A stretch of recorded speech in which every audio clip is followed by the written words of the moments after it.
എല്ലാവർക്കും നമസ്കാരം. ഞാൻ രമേഷ് കെ ആർ. ധർമ്മപദം യൂട്യൂബ് ചാനലിലേക്ക് എല്ലാവർക്കും സ്വാഗതം. ഭാരതത്തിൽ ജനിച്ച ഏതൊരു പൗരനും അഭിമാനത്തോടെ പാടുന്ന ഒന്നാണ് ദേശഭക്തി ഗാനങ്ങൾ. എന്നാൽ നമ്മുടെ ഒരു ക്ഷേത്ര ഉത്സവത്തിൻ്റെ ഭാഗമായി നടന്ന ഗാനമേളയിൽ ദേശഭക്തി ഗാനങ്ങൾ പാടരുത് എന്ന് പോലീസ് നിർദ്ദേശം നൽകി.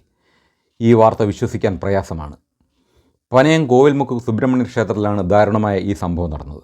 ഇത് എങ്ങോട്ടുള്ള പോക്കാണ്? ഭാരതത്തെ സ്നേഹിക്കുന്ന ഗാനങ്ങൾ പാടാൻ പോലും ഇവിടെ അനുവാദമില്ലേ?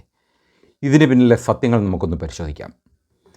കഴിഞ്ഞ ദിവസം പനയം കോവിൽമുക്ക് ക്ഷേത്രത്തിൽ ഉത്സവത്തോടനുബന്ധിച്ച് ഗാനമേള നടക്കുന്നതിന് മുൻപ് അവിടെയുണ്ടായിരുന്ന പോലീസുകാർ ഗായകർക്കും അമ്പല കമ്മിറ്റിക്കാർക്കും നൽകിയ നിർദ്ദേശം ദേശഭക്തി ഗാനങ്ങൾ ഒഴിവാക്കണം എന്നതായിരുന്നു. ഒരു മതപരമായ ചടങ്ങിലോ ഉത്സവത്തിലോ രാജ്യത്തെ സ്തുതിക്കുന്നത് എങ്ങനെയാണ് ഒരു ക്രമസമാധാന പ്രശ്നമാകുന്നത്? രാജ്യസ്നേഹം തുളുമ്പുന്ന പാട്ടുകൾ കേട്ടാൽ ആർക്കാണ് ഇവിടെ അസ്വസ്ഥതയുണ്ടാകുന്നത്? പോലീസിൻ്റെ ഭാഗത്തു നിന്നുണ്ടായ ഈ നീക്കം ആരെ പ്രീണിപ്പിക്കാനാണ്? ഈ ചോദ്യങ്ങൾക്ക് ഉത്തരം ലഭിച്ചേ മതിയാവും. ഇവിടെയാണ് നമ്മൾ ഇരട്ടത്താപ്പ് തിരിച്ചറിയേണ്ടത്.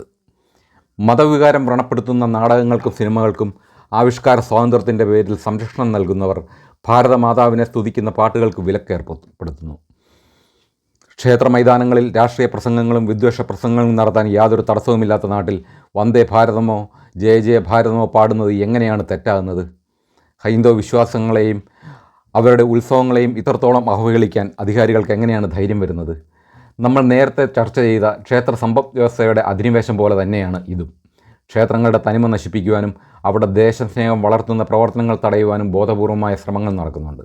ക്ഷേത്രങ്ങൾ വെറും ഒരു വഴിപാട് കേന്ദ്രങ്ങൾ മാത്രമല്ല, മറിച്ച് നമ്മുടെ സംസ്കാരത്തിൻ്റെയും ദേശീയതയുടെയും കേന്ദ്രങ്ങൾ കൂടിയാണ്. അതിനെ തകർക്കുവാൻ ശ്രമിക്കുന്നവർക്ക് ഒത്താശ പാടുന്ന പോലീസ് നടപടി തിരുത്തപ്പെടേണ്ടതാണ്. ഇതിനെതിരെ ഹൈന്ദവ സംഘടനകൾ പ്രതിഷേധവുമായി മുന്നോട്ട് വന്നിട്ടുണ്ട്.